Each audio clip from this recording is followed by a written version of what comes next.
J'étais dans les bouchons, pris dans les bouchons, bloqué entre deux voitures, et je me suis dit, bon sang, ce que ce serait bien si un robot pouvait se lever, avec une voiture pouvait se lever et marcher et passer au-dessus des voitures. Et c'était voilà, la source qui m'a mené après sur la voie de la création de Mazinger. J'étais un gros lecteur de manga quand j'étais à l'école primaire et au collège, principalement surtout deux œuvres qui m'ont beaucoup marqué, qui sont en France, au Japon c'était Tetsuo Atom, mais c'est Astro le petit robot, et une autre qui est Cyborg 28.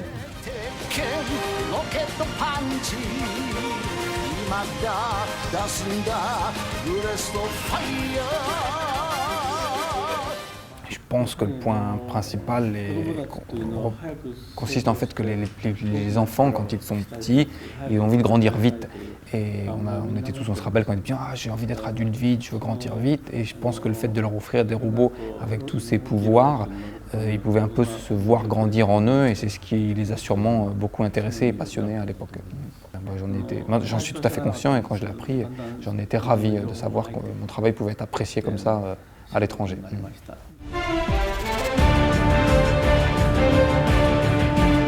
Non, pour moi c'est quelque chose de tout à fait naturel.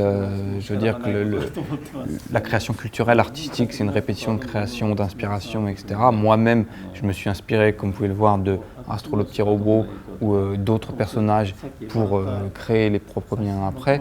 Donc non, c'est tout à fait naturel, et pour moi c'est une bonne chose que ça se poursuive de la sorte. C'est une question que les fans me demandent souvent, effectivement, et j'ai décidé de dire aux fans de choisir qui gagnera, parce que moi, si je fais un choix là-dedans, c'est compliqué. Choisissez votre gagnant, et puis voilà, ça sera là.